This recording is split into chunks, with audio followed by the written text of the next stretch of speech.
So we'll engage our first panel of the day. I will invite the speakers to join me on stage. Molly, you can have a seat, and Christophe and Yussi.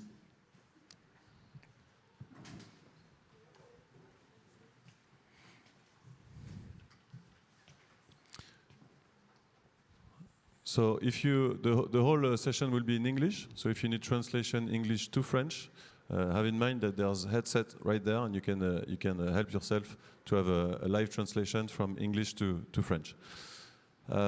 So this first panel of the day is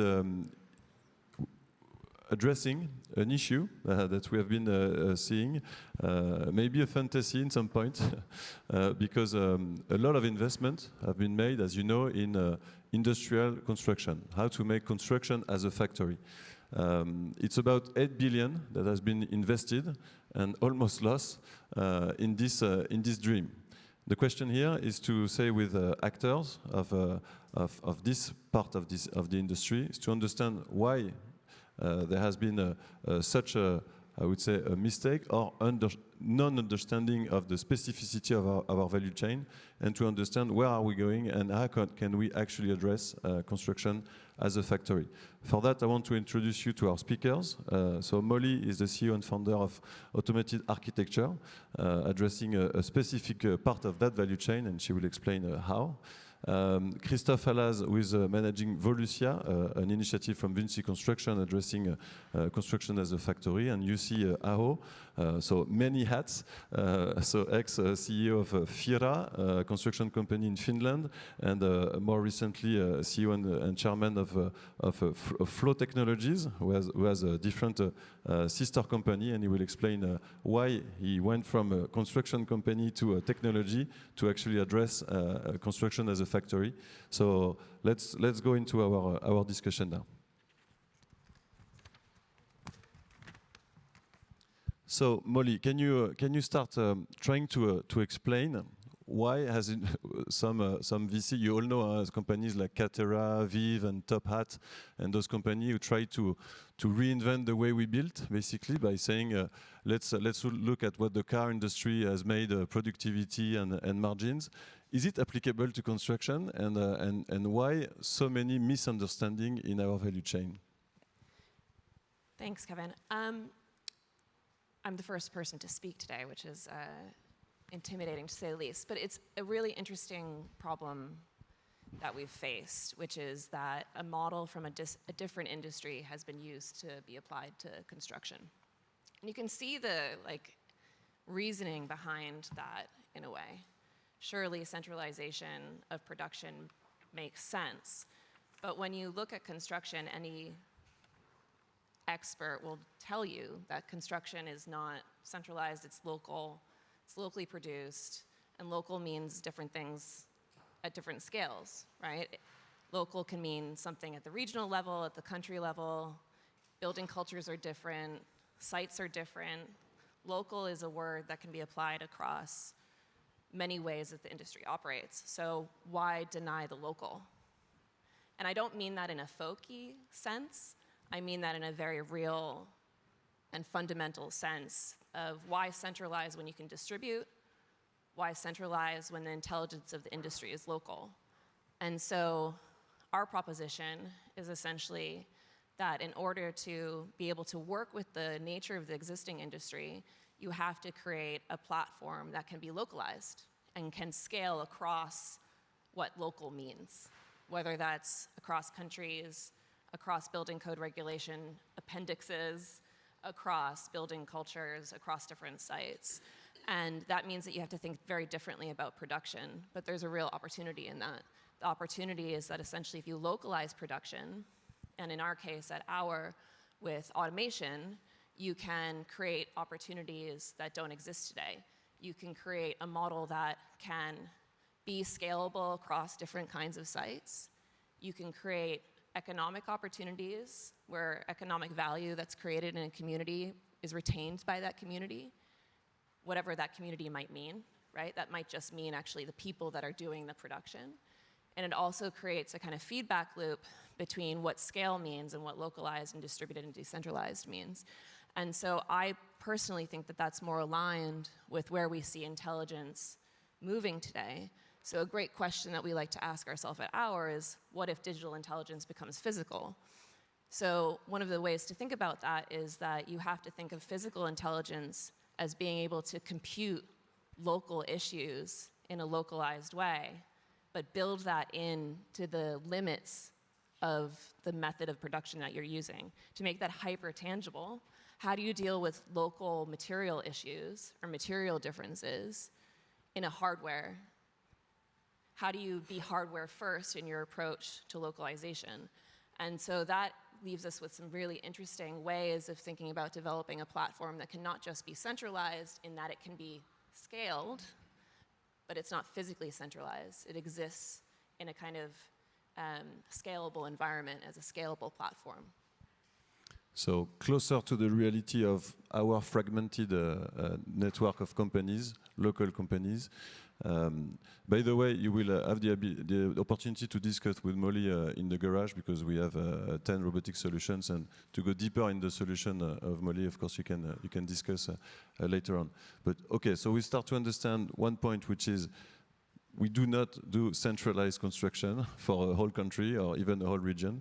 We have to adapt to the reality of the fragmented, decentralized value chain and the locality of supply chain. So that's first insight. You see, in your perspective, you've been active in construction for 25 years almost, 30 years, starting as CEO of a, I would say, traditional construction company in the Nordics. My question for you is, you saw those Catera-like companies come in, you talked with them years ago. How did you see them coming? How did you react? And why did you create a technology company starting from a GC company? Yes, thank you very much. It's a good question. Yes, actually I was very curious when I heard about this Catera. And actually I visited 2 times in Palo Alto, and I met Mr. Michael Marks, who's a chairman of that company. And his background was, he was a founder of Flextronics. And the idea was that, okay, not just focus on factories and doing everything in factories and getting rid of construction people, getting rid of concrete as a material as well. And I thought, oh, it's a difficult job. It's such a difficult job. But then, the second time I went there, and it was maybe 1 year between those visits, and he said, okay, we love precast. And when I heard that, they bought, for example, in India, precast factories. So, but anyway, I think that's good for this industry that we have this kind of trials, and then we can learn. But in just what is my focus is that where is waste?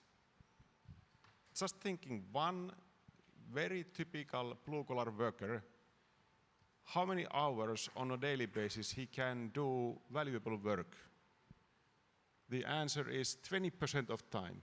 20% of time he is doing valuable work. And then the other question is, another angle is, look at those spaces, someone could work. So, and then it's a question, what is the percentage of spaces there could someone work, but there's no one working? Answer is, again, around 20%. Meaning 20% of time, 20% of spaces, total efficiency rate, 4%. So it's okay, but then it's a question, because I don't know, have you done your work? And you don't know, has he's done his work? And because we don't know, so we are just, what we are doing, we are building buffers. And the whole construction process is full of buffers. And so my message is, we don't have to change construction and system like Catera did, but we have to improve. And it is like my weightlifting. First time I went weightlifting, it was a wooden stick. And now it's about 50 kilos. So it's a maturity question. And the focus is, because my company name is Flow Technologies. Why? Because it's all about flow. In Fira's sites, we've been able to cut off construction time, very typical residential building in Greater Helsinki area, minus 50% of time. And the whole portfolio is around 35–40% cut of execution time. Think about capital efficiency. In Finland, best capital efficiency among construction companies Fira has, year after year. Last year maybe it was 40% or something like that, again and again and again. And so being able to improve this industry and the whole portfolio and these businesses as like construction companies, we have to improve flow. And that's pretty much lean practices. And in Europe and in Nordics, we feel sometimes when we talk about lean, so that the Japanese religion. So the message is that improve construction flow. Okay, thank you. So the second insight I would understand is we cannot address this issue with a heavy capex on a low margin business, but a very efficient business in terms of equity potentially. So I think we'll talk about that later. And there was still this question of productivity, and you stated that there's still an issue of productivity in our sector. And Christophe, that was kind of the start of this famous McKinsey slide of 2012 that actually didn't change a lot, saying that there's no productivity in construction. You started 6 years ago on that as a kind of a reaction to the Catera initiative. How do you see that field growing, and how can you actually answer to that productivity gains? Yes, I would like maybe to give two insights about this question, about the topic. And the first thing is every time I read some, let's say, startups, slide decks, or McKinsey reports, everybody's focusing on our labor productivity, which is said to be very low, but nobody is looking at, and I don't know why, but nobody is looking at our money productivity, our equity productivity. And if you like, at our traditional business model, I would say we have one of the most top of the class business model. We are able to run multi-million to multi-billion annual revenue business lines with no equity, no capex, being all year long cash positive. Of course, we have low margin, but low margin divided by zero equity makes infinite return on equity. Who can beat this figures with an industrialized system? Well, it's very hard to do it. So this is first question. Can you address our competitivity when you say, oh, we're going to do better than traditional construction is doing? The second point, or the second thing I would like to highlight is about the market size. I commonly read people saying, or companies saying, oh, construction is about a multi-billion dollar industry. Yes, it is. As a huge figure, it is. But it is made of a multi-million local and very local markets. We don't design, we don't build the buildings the same way in Scandinavia, in Morocco, even in France, between the north of France, Paris, or the Mediterranean coast. So the markets are very, very local. And I'm always surprised at the figure saying, oh, we're going to take this share of the market, of the global market. Yes, but the problem is what's going to be your share on this very, very local market, and it's going to be thinny on this very local market. So can you scale on all these local markets? Otherwise, you're going to fail or miss your targets. Thank you, Christophe. So we understand, productivity is, and as you also say, will be addressed through industrialization of the process, not just the product itself, because as you say, we don't do the same product anywhere in the world. There's no single recipe for construction, of course. I want to go back to you. You see on how did you increase or augment the process of a regular GC company, and why did you invest in those technological bricks to achieve kind of the digital continuity that we need to actually be more lean and gain productivity in the whole process? Can you explain a bit on that? Yeah, And absolutely. I saw you have a lot of slides, but maybe pick one or two out of the deck. Yeah. So maybe if you can show the first slide in my day, so come back to show this first slide. So this. I'll let you. Yeah, it comes here. Now look at this. So okay, this is the impact of resilience. So it's around 100 million, 140 million euros business, and year after year, what does that mean? Improving productivity. So it's improving every year, every single year, better and better and better, improving cash flow, improving return on equity. But then my point is that we need better, for example, sites has to be digitalized. Because, I don't know, have you done your work if I don't get that message? It's so simple. And then we need to, the darkest place on earth usually are construction sites. Nobody knows what's going on there. And we have to get to the situation that everybody knows everything. And it means that we have to be able to increase that accuracy of construction so that it's not like a weekly, it's not like a month accuracy, but it's like a 1 day or 4 hours accuracy. Meaning, okay, who is doing in the 3rd floor in this apartment and what? That's a good objective. In that way, you can improve that productivity year after year, but also, I challenge a little bit, Christopher, you said that construction businesses are so good. My question is, why so construction companies, stock-listed construction companies, they are so valuable, values are so low? In Finland, for example, all publicly listed companies, they are under book value. So they are more valuable as death than alive. And so that's my message. So, and this capital efficiency and cash flow, you have to improve that flow. That's the way to do it. And then you cannot do, if you are not managing sites digitally, focusing on location-based scheduling.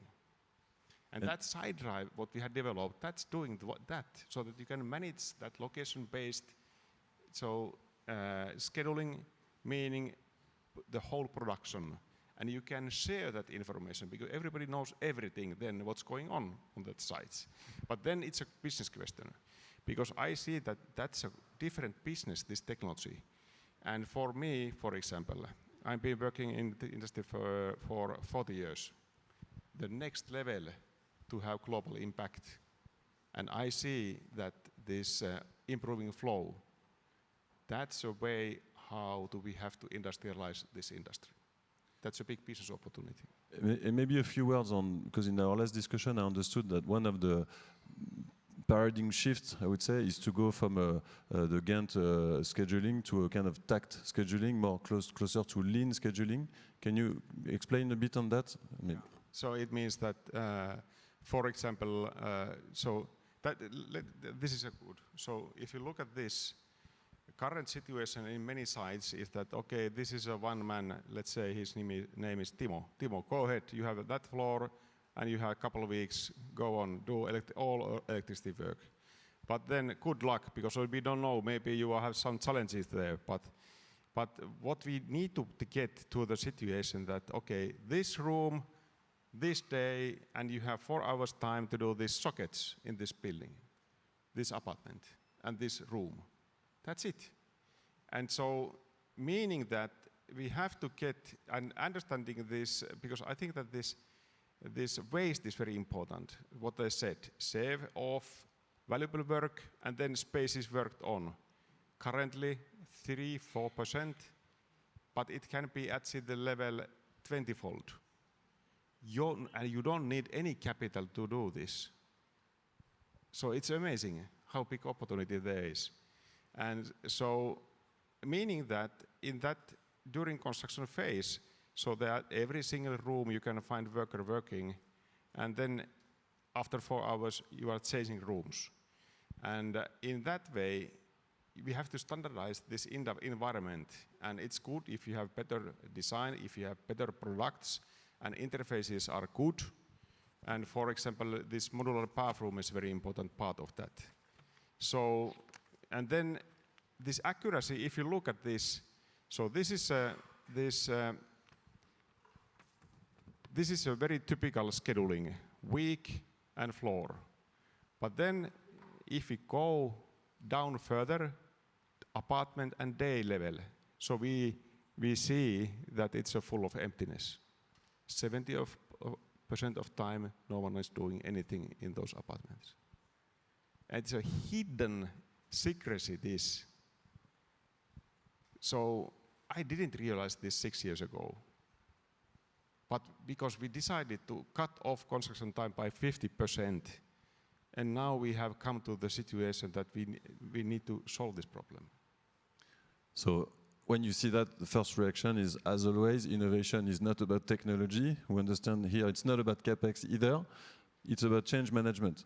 How do you change an industry that has been organized like that for centuries? And maybe that's for you, Christophe, on you try to develop this approach in a world leader of construction. How do you address that issue of change management? First insight, it takes time to find the accurate business model which fits with your, let's say, internal environment. So as you said, it's a no capex within Vinci Construction. No capex, highly decentralized and easily scalable within existing business units, because it's easier to make business with existing business units rather than against existing business units. So you have to think about enhancing or widening the business lines of your units. So I would say that the first point. Then you need partners. Volusia, the project I'm heading, is dedicated to multifamily housing units in France at low or no additional cost for a very low carbon footprint embedded. And it's a business line which comes within our existing business line of general contracting in France. But we are widening the ability of our business unit by addressing new markets with, let's say, smaller units, smaller projects, or project with, let's say, KPIs highly identified on carbon footprint. So we need partners, we need industrial partners, because as we are, let's say, organized as a manufacturer, without a real manufacturing site, but we are organized like a manufacturer. We need industrial partners to bring us all the components, which are the same our let's say, traditional components. So these are our first partners. And then we need software partners, because as you said, without digitalization, we're dead.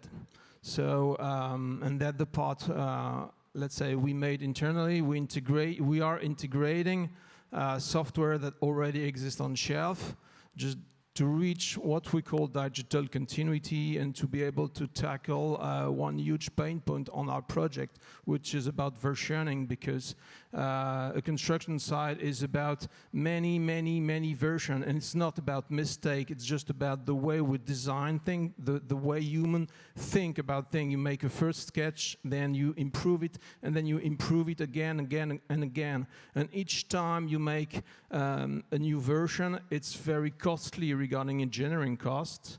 And the digital line of the digital chain we're integrating at the time is trying to shift from a costly engineering to a costless engineering regarding versioning. So I want to switch to you, Molly, on that, to understand where do you integrate in that digital continuity, and what kind of asset do you address so far? Christophe was saying there's a relation with the, I would say, complexity of the asset itself. So you started with a single family, right? And now you're addressing 2-3 stories. Can you tell us the story and maybe the next step also, and when and how, under what condition can you address more complex building doing what you do? Yeah, so we started with low-rise buildings, I would say, single family and multifamily. So the reasoning behind that is that we can, again, work across different building cultures and built environment cultures. So we can work in cities, we can work in rural areas, we can work in new neighborhoods. the kind of scale of where we can operate is really wide, being able to say single and multifamily up to 3 stories. Now that obviously kind of sits against the next scenario, which is that if you are to look at densification of cities in light of climate change, migration, the need for greater urbanization to deal with all of the things that we need to deal with as a society globally, if you look at a model that can be addressing that, so infill sites, you need to be able to offer 6 to 8 stories. Now we talk a lot about that low-rise typology because it's the one that we've worked on the most, but the other thing that we've been working on simultaneously there is full exterior facade panels. So we actually went out and started with an interior fit-out project, then we did a 2-story house demonstrator, then we did an external facade project, and that gave us kind of all of the metrics around that low-rise typology. But that was never to be the end game because of that densification problem, that kind of urbanization question that we need to deal with. And so by the end of this year, we'll be able to offer 6 to 8 stories multifamily. We're backed by Innovate UK, which is the UK innovation government-backed grant service. And that enables us to, again, be able to operate in pretty much any market that is really aggressively looking at decarbonization of the built environment, because a lot of the decarbonization rules are actively looking at how do you get mid-rise, low mid-rise multifamily on the market quickly. And again, this goes back to the issue of like scale, which we've talked about, and standardization. So one of the reasons not for a centralized factory is the standardization that it requires, because pipeline needs to be continuous to deal with the CapEx and overheads that come with it. So in a no CapEx model, how do you offer, you can offer actually non-standardized products. You can offer products that come out that are different, that are localized, that can go across scales rather than sit on one scale or sit on one kind of building element. So we're talking about industrializing modules, parts of a full building. Parts. Yep. But that idea or concept is very old and quite mature in the industry, doing prefab. So what's the difference? I mean, the difference for us is that we keep it more open, and that's really important. So, for example, I mentioned this idea of a hardware-first approach in physical automation.